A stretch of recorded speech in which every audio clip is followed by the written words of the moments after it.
Welcome to the Why on Earth Community Podcast. I'm your host, Aaron William Perry, and today we are visiting with Gabe Brown, the author of Dirt to Soil, One Family's Journey into Regenerative Agriculture. Gabe, how are you? Great. It's great to be with you today, Aaron.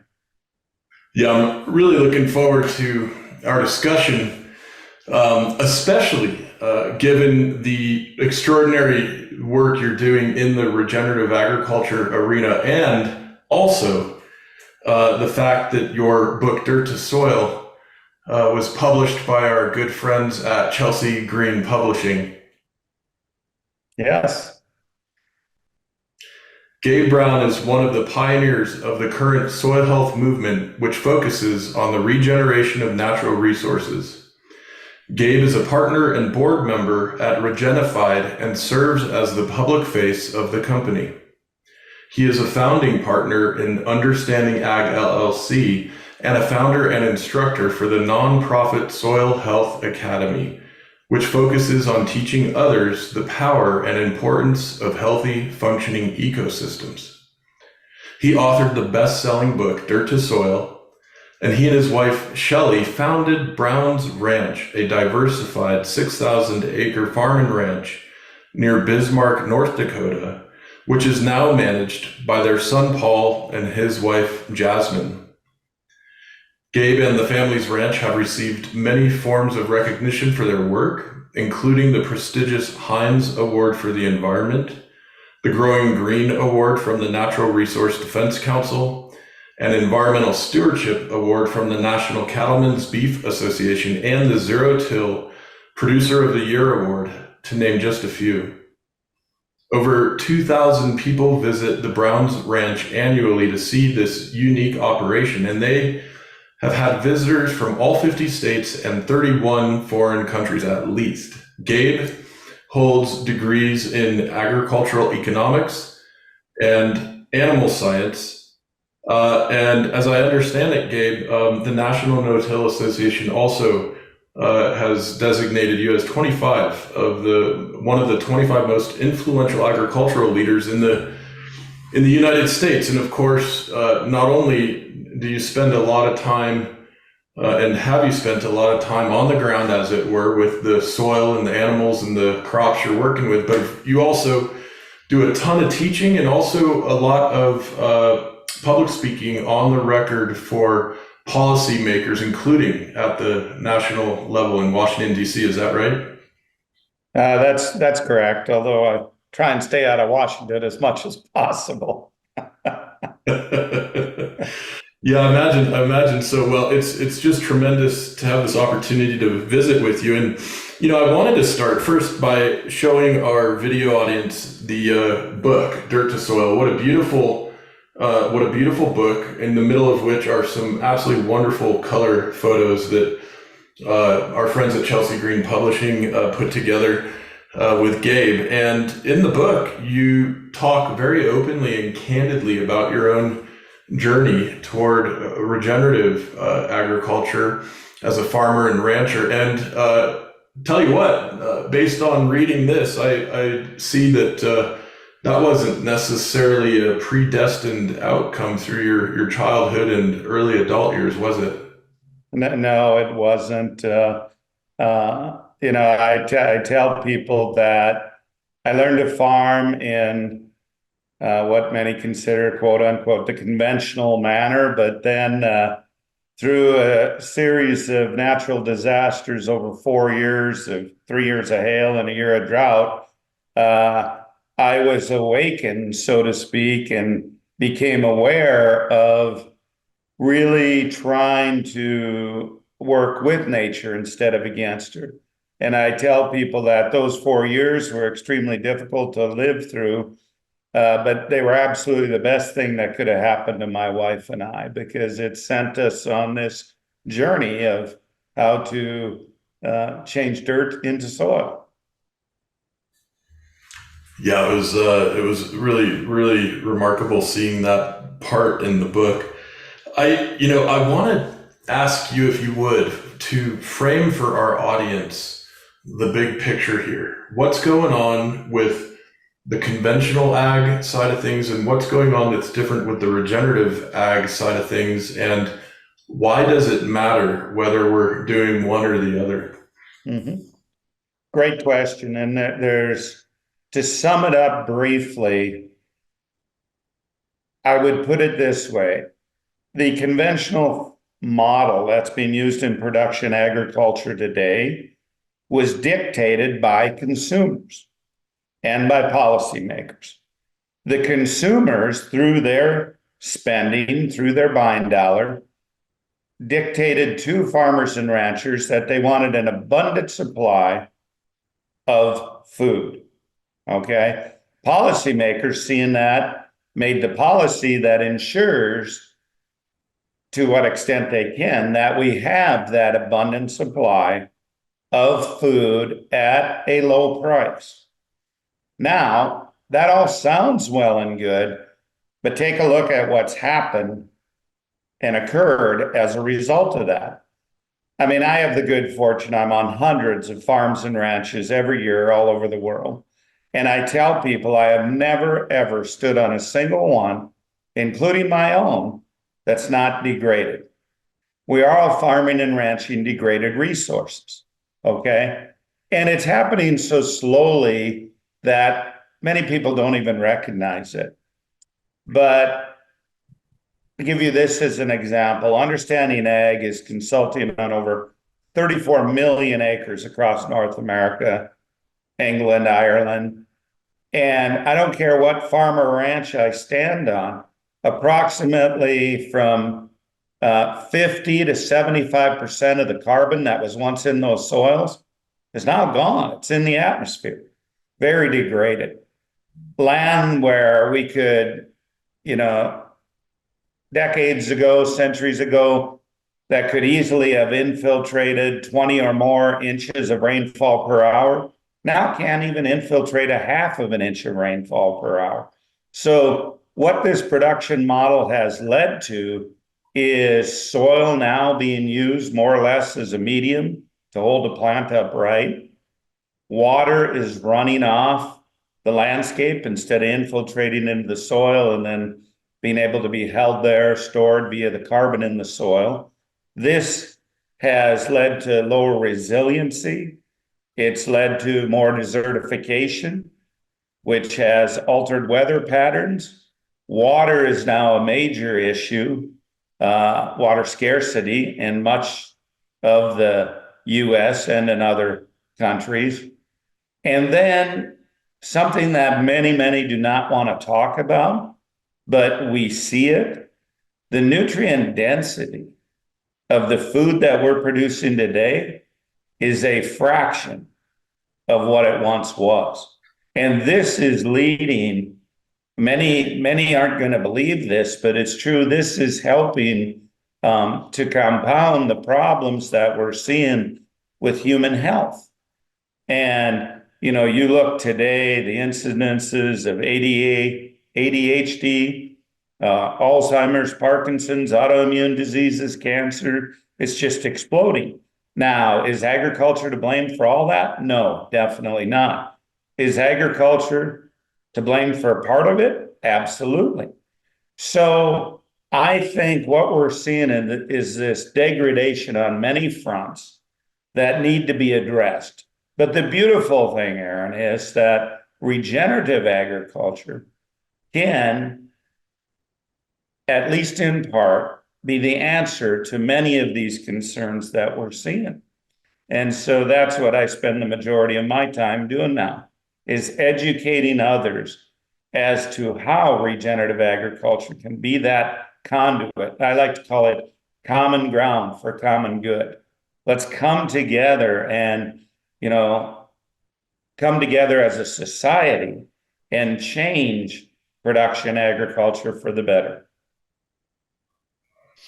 I like this common ground for common good. It's a beautiful phrasing. One of the things that really struck me in your book is that you share the ways in which observation And I would add in here the word humility.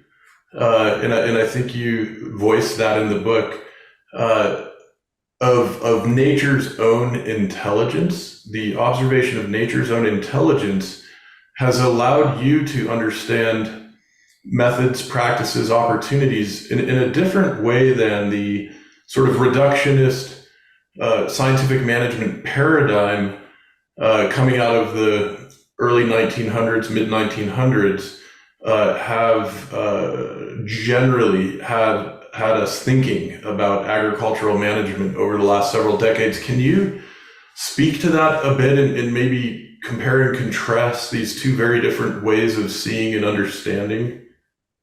Sure. And I'll just give you a couple of examples to illustrate that. So, for instance, when most farmers see a plant that they would categorize as a weed, their first thought is, oh, I got to go kill that.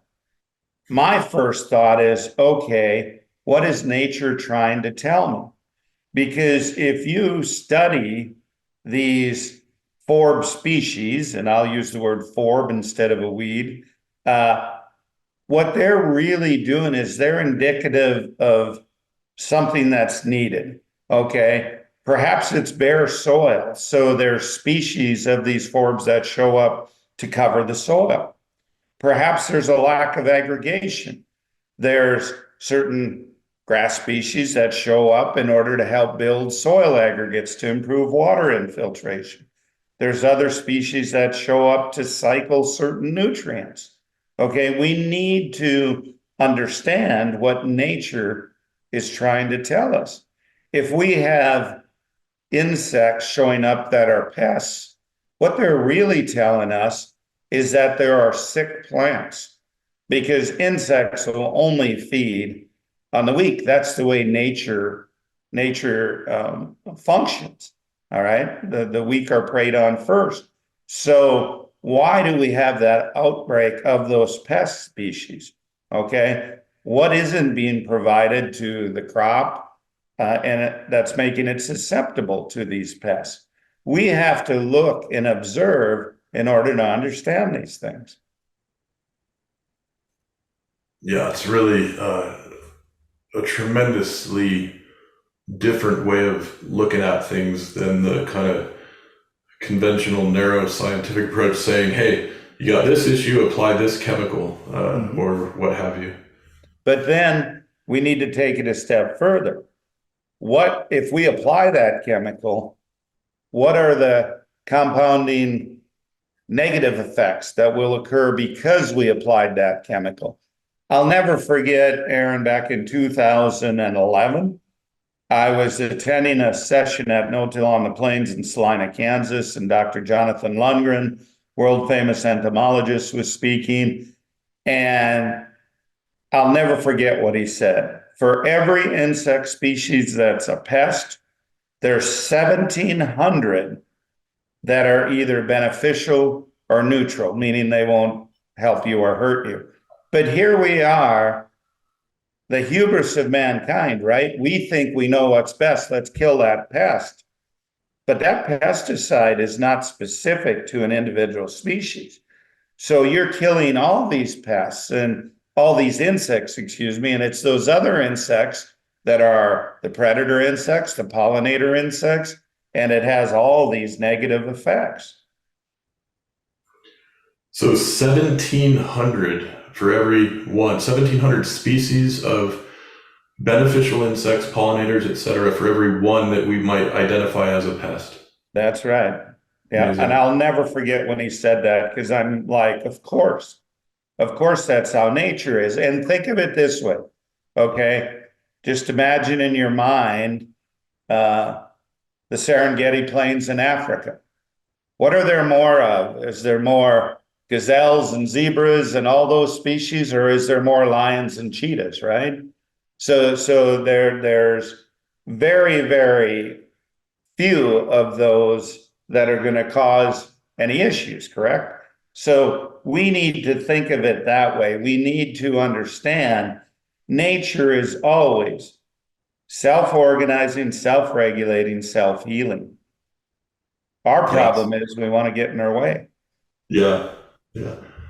Well, and I'm reminded of an episode we did with Scott Black a while back from the Xerces Society that focuses on the insects themselves. And we were talking about the massive reduction in overall biomass globally of insects and invertebrates. And of course, as a regenerative farmer, you're not only thinking about the invertebrates above ground, but also the many organisms below ground living in the soil ecology. And this brings me to one of my very favorite words in the entire English lexicon, which is the word rhizosphere, which you discuss in your book. Can you tell us what's going on in the rhizosphere and why this matters as it relates to these issues? Yeah, sure. Glad to. You know, I hold a couple degrees in agriculture, and never, ever once while I was studying to get those degrees did they talk about the 4 ecosystem processes, the energy cycle. You know, we learned back in early on grade school and junior high school that plants take in sunlight, photosynthesis occurs. We learned that, and plants use those compounds for growth. But what we didn't learn about is that interaction between the plant and soil microbiology. So a plant uses part of those carbon compounds for growth. The rest of it translocates down into its roots, where it exudes part of it out into the soil. And what it's really doing along that rhizosheath, and that rhizosheath is that area interface between the root and the soil. A plant is exuding these root exudates out to attract biology. It's feeding the biology, and then in turn, what the plant gets, that biology, its predator-prey relationship, the bacteria is eaten by the protozoa. When they do, they release and secrete excess nitrogen. That feeds the plant. That's the nutrient cycle. That's the naturally occurring nutrient cycle. And we don't understand that. Another thing we don't understand is approximately 95 to 98% of the nutrients a plant needs for growth comes from the atmosphere. Most people think it comes from the soil and thus we got to fertilize. No, it comes from the atmosphere. Okay. So we need to understand these ecosystem processes. We need to understand that life in the soil. And then along with the rhizosheath, you have mycorrhizal fungi that transfer nutrients. They extend the area those roots are able to acquire nutrients and water. This is how come we're able to produce very profitable crops without writing the checks for all these synthetics, right? This is working with nature instead of against her.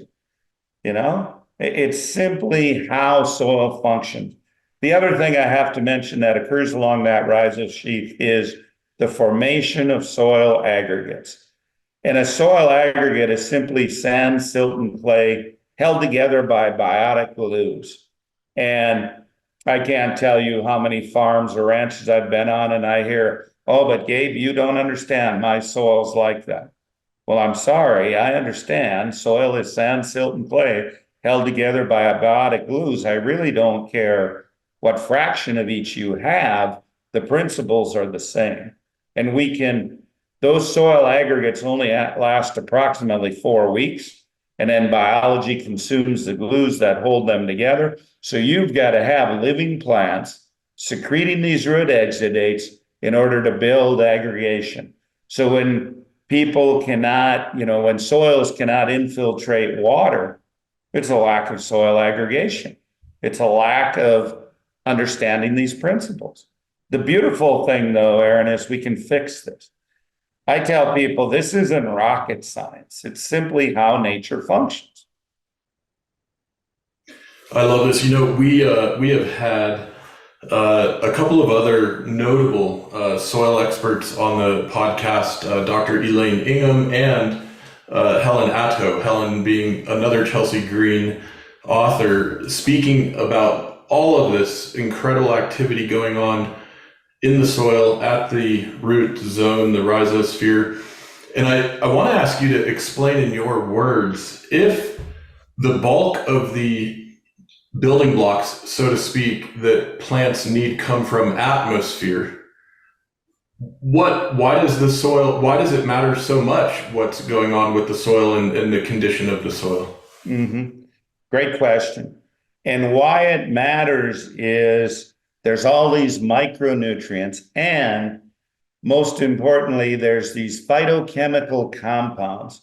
And there's some truly groundbreaking work that's being done by Dr. Stefan Van Vliet, Dr. Fred Provenza, Dr. Scott Kronberg, that's showing that the greater the diversity of biology in your soils, the greater diversity of these phytochemical compounds that show up in plants. And it's those phytochemical compounds then that feed the gut microbiome of animals and of humans. And so if we're truly concerned about human health, we need that diversity of biology in the soil. So we need that interaction between plants and the soil. Makes so much sense. Cool. Well, you had just mentioned the profitability of ag production in this context of regenerative practices. And another key thread that really struck me in your book is that this approach that you're practicing and advocating not only has tremendous positive impacts ecologically speaking and in terms of our own health and wellness, but also in terms of the microeconomic performance of the farm, the ranch, and the entire farming and ranching communities stretching across our country, across the world. Can you explain to us why and how it's better economically to use these regenerative practices? Mm-hmm. You know, agriculture today, as it's currently being practiced, is a very capital intensive business.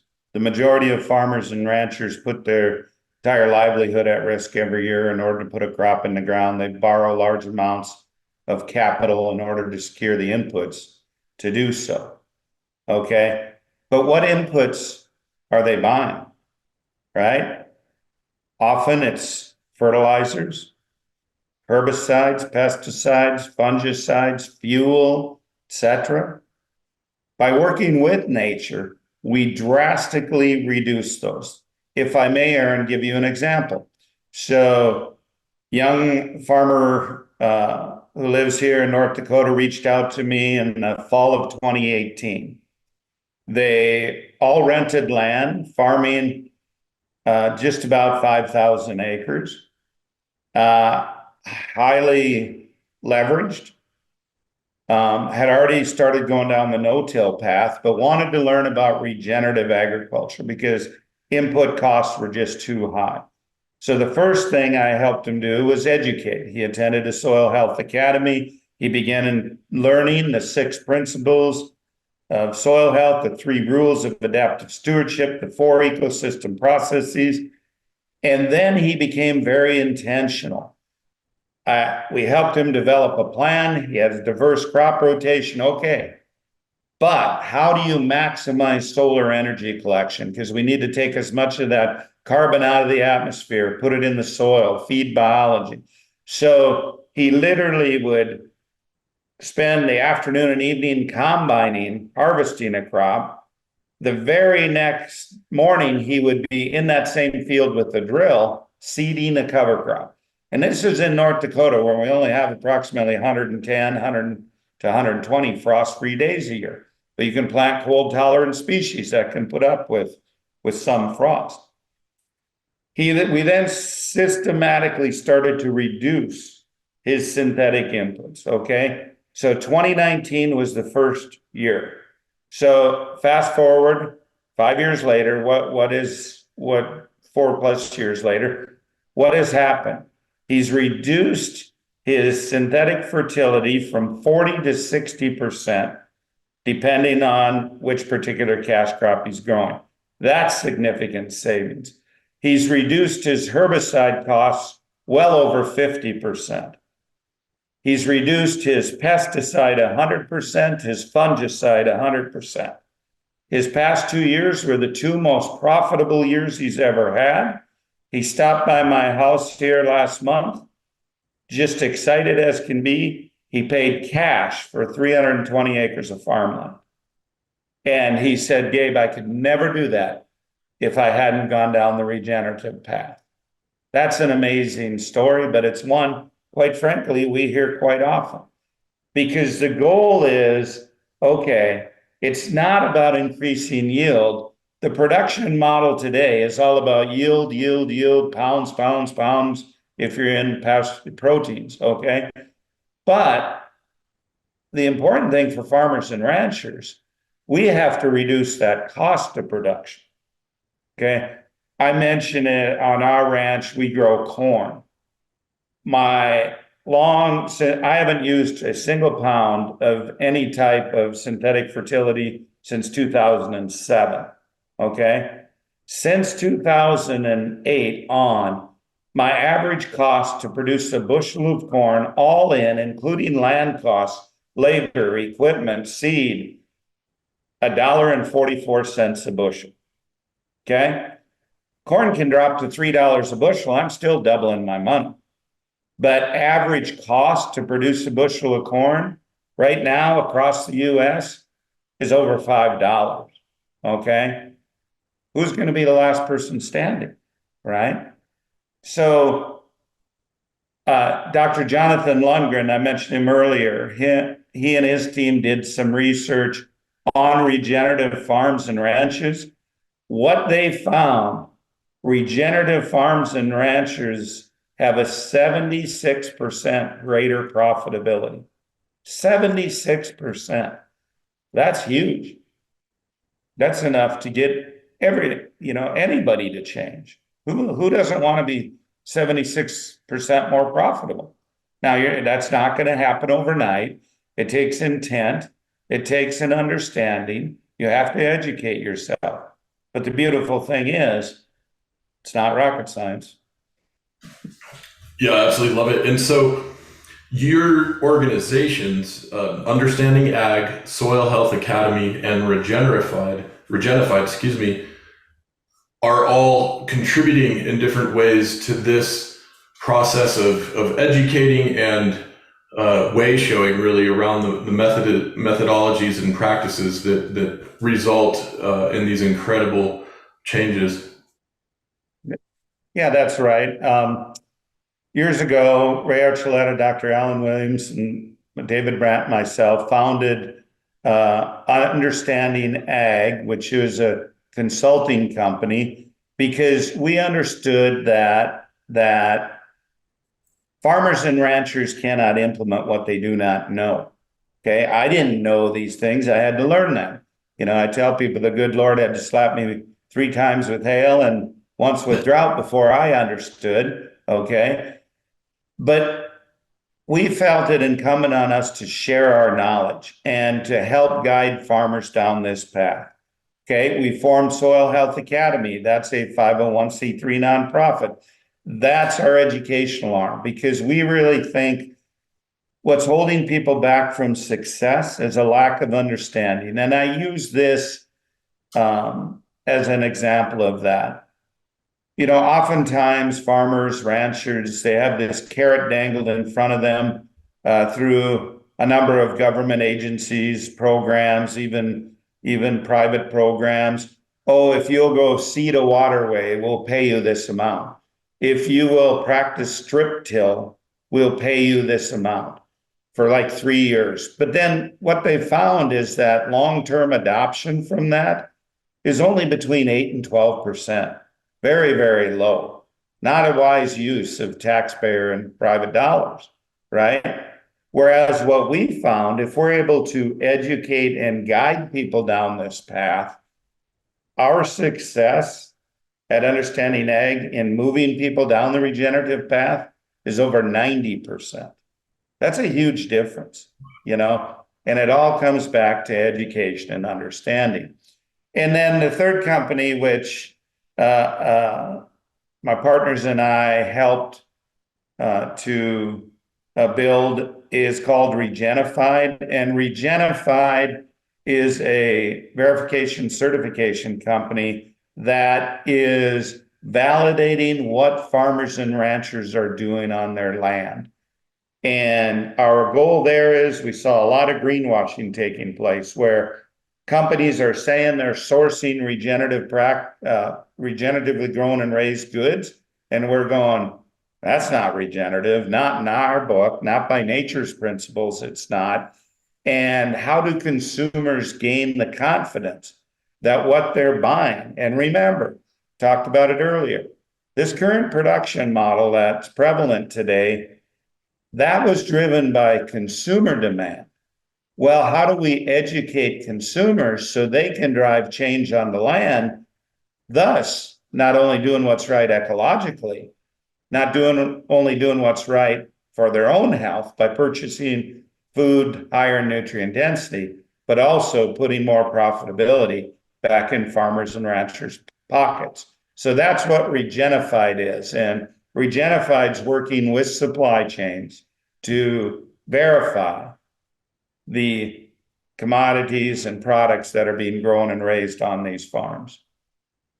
Absolutely wonderful. Yeah, thanks for walking through that. In the book Why on Earth, we talk about, from a consumer standpoint, considering the difference between 1 pound of carrots that costs 99 cents and another pound of carrots that costs $2.99, $3, but the other has 10 times the nutrient density.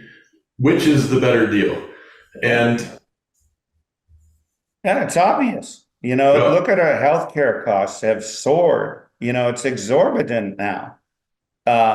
What if the food that people were consuming was truly nutrient dense? What would that do to healthcare costs? And, I contend that we no longer eat food in this country. We eat food-like substances. It's really not food. I mean, here I am in North Dakota. Go try and find some good spinach in the middle of winter here in North Dakota.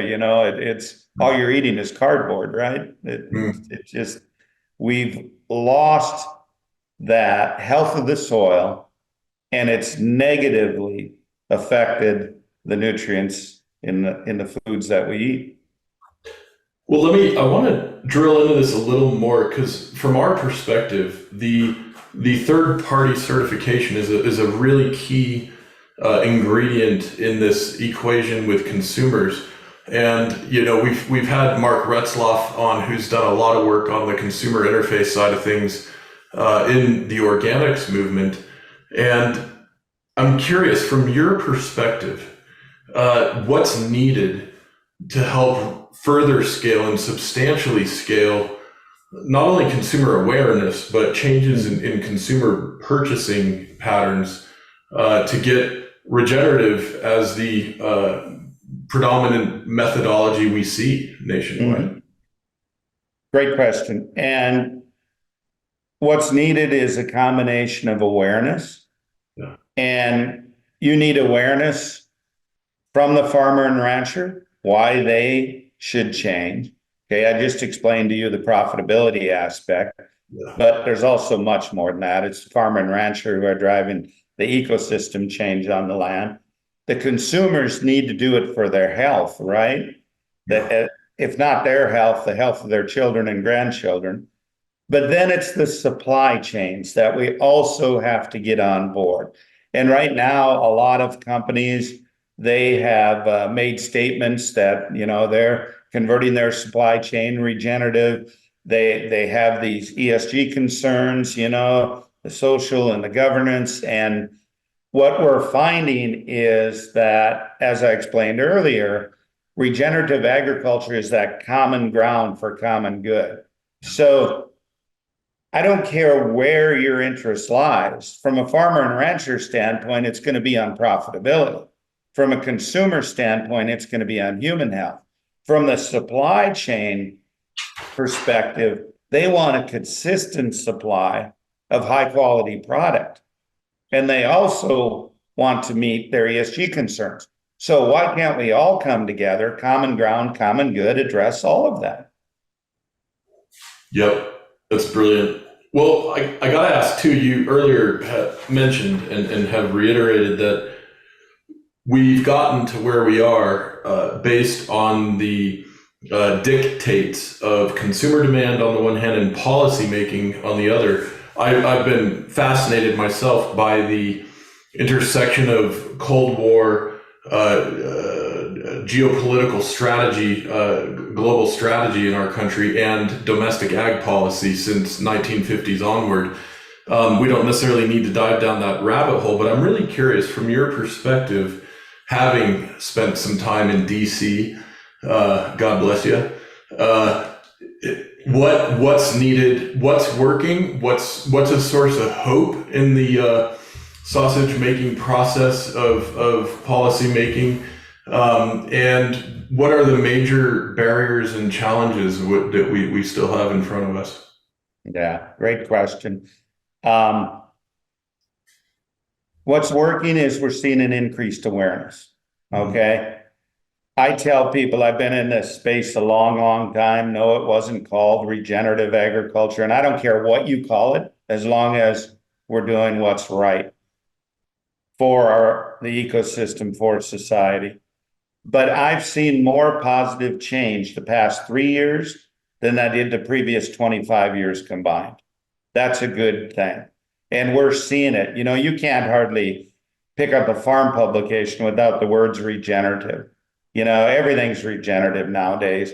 I try to stay informed, and I read recently in a food industry news publication that no word has caught on with consumers as quickly as has the word regenerative.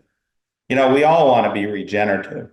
You know, I get upset a little bit, Aaron, about the word sustainable. Why in the world would we want to sustain a degraded resource? That makes no sense. So what's working is awareness. We're getting more and more. Washington is becoming aware of it. Consumers are becoming aware of it. And what do consumers do? Not only do they vote with their buying dollar, but they vote. And they vote on the people that are in Washington. So as consumers become more vocal, demanding these regeneratively grown and raised products, that's going to cause their constituents in Washington to wake up and pay attention. What isn't working is, let's face it, we all know how Washington works. It's driven by lobbyists. And do you think for one moment the fertilizer industry, the chemical industry, the equipment manufacturers themselves, you know, the grain growing associations themselves are paid based on bushels, right? All of those are putting money, you know, into our delegation saying, hey, we want the status quo. And then there's this guys out there that farmers and ranchers have to feed the world. No, the world needs to feed itself. And I think during COVID, many of the ills of the fallacies of the current production model, weaknesses, so to speak, showed out. We need to eat and consume more locally grown and raised or regionally grown and raised products, right? We shouldn't be pushing our diets onto other countries. That's up for them to decide, right? Yeah, look, I really appreciate this comment, and it reminds me of a couple threads that I think are of great import. One, you know, we had David Beasley on the podcast a while back when he was running the United Nations World Food Program, which was awarded the Nobel Peace Prize under his leadership.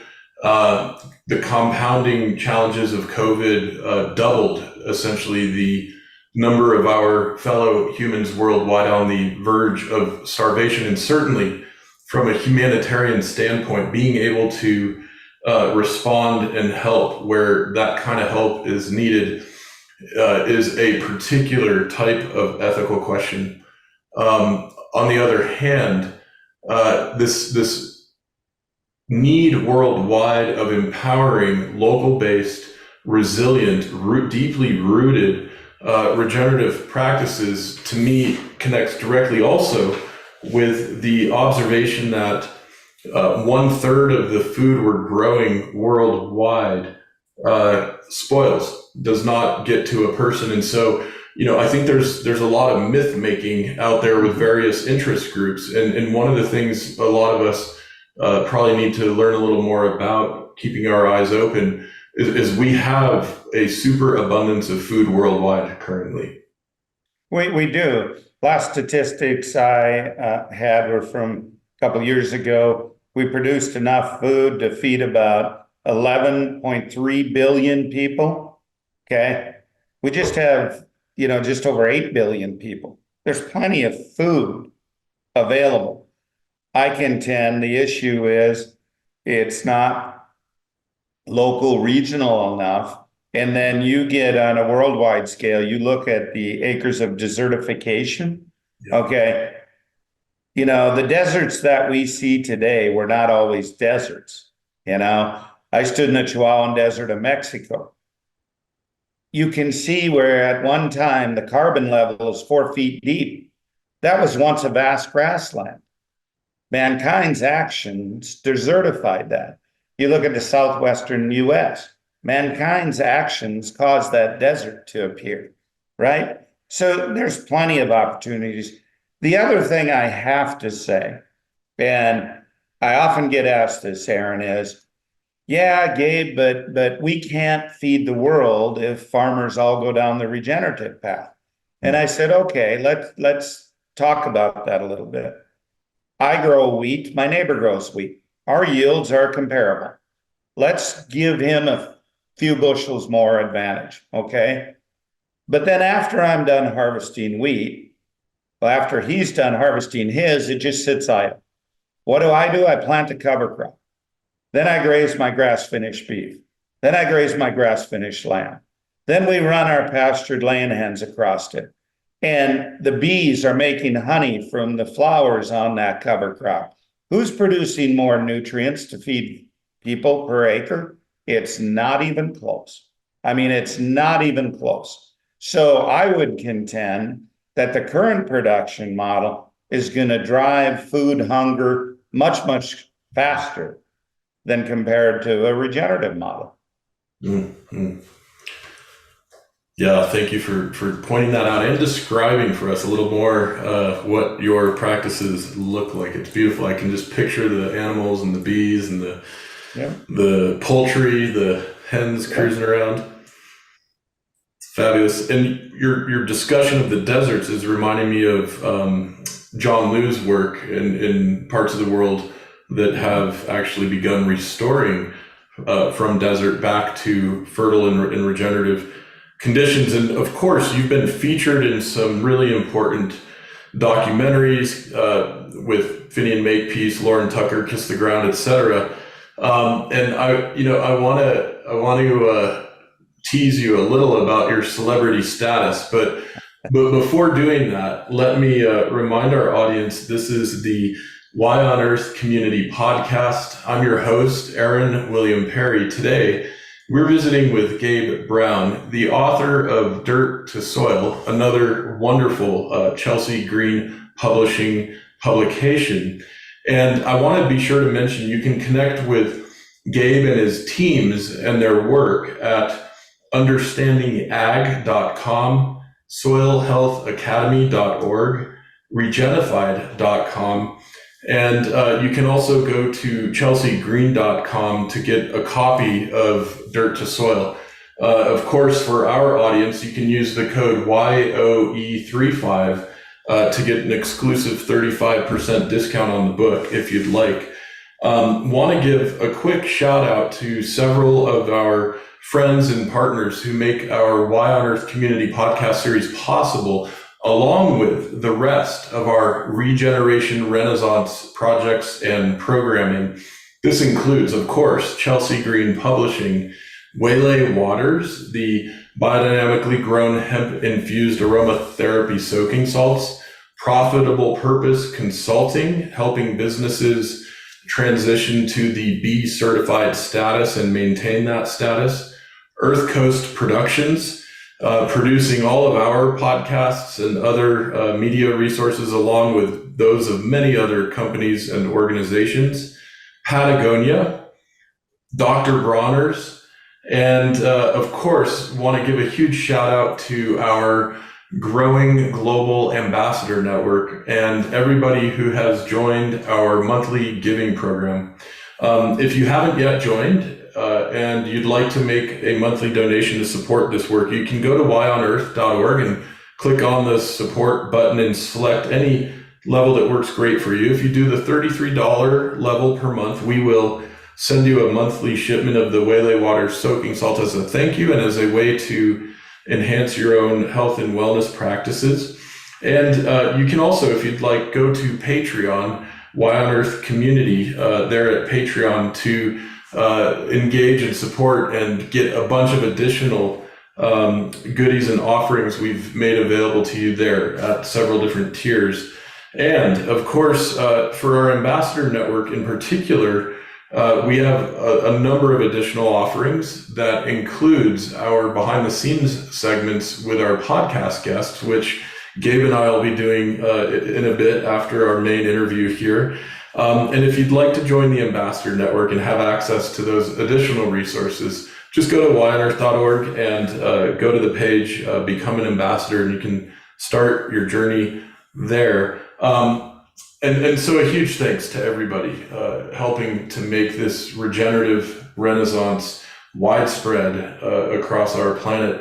And Gabe, I'm being a bit facetious and tongue-in-cheek, teasing you about the celebrity thing, but really, truly, you have, through different channels and platforms and media and testimony in public hearings, you have been able to reach a good number of people.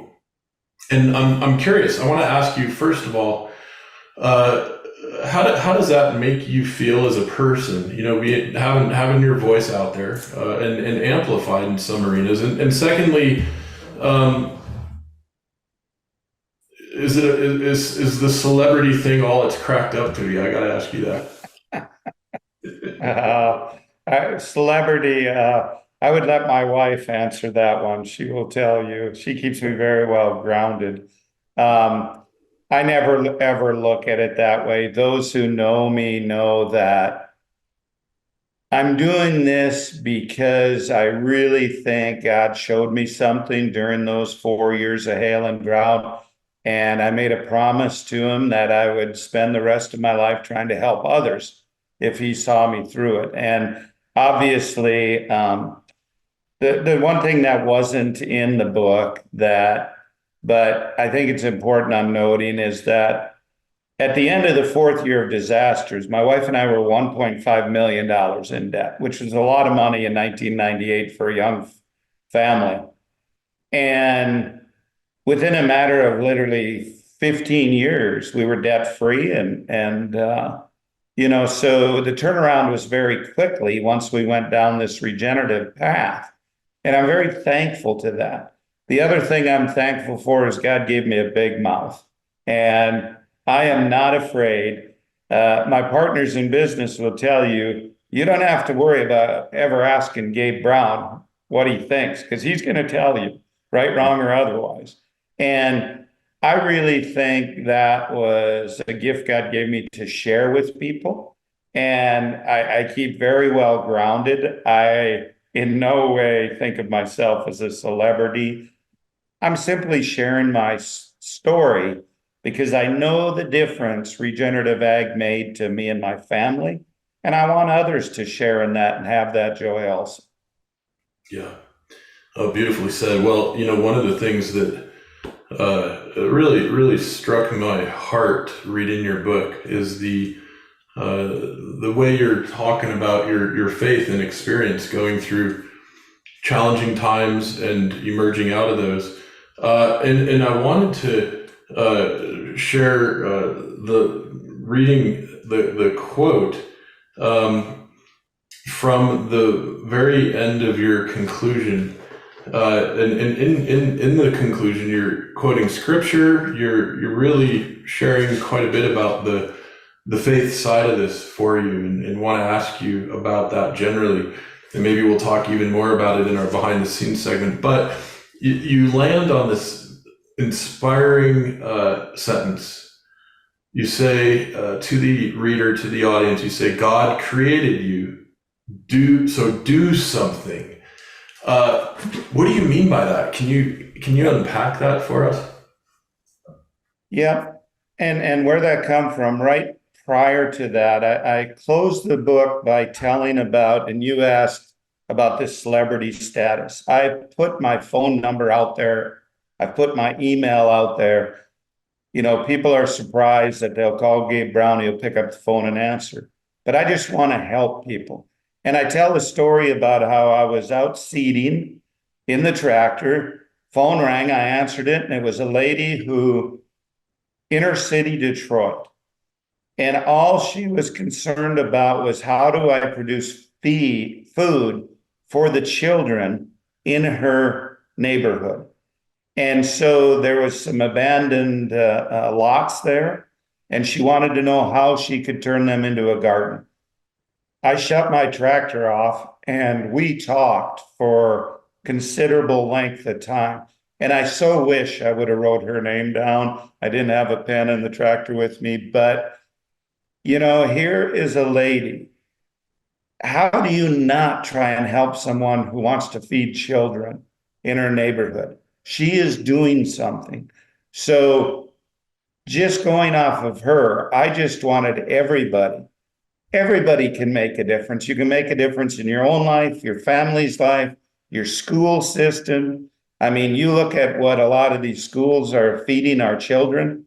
Come on, when they consider ketchup a vegetable, really? We've got issues, serious issues. So make a difference in your local community. And, all I've ever wanted to do with my life is to be a rancher in North Dakota. That's all I've ever wanted to do. Little did I know where it'd lead me, but it's a good thing that it has, because I think in some small way I've made a difference. So I challenge everyone, just make a difference wherever you can.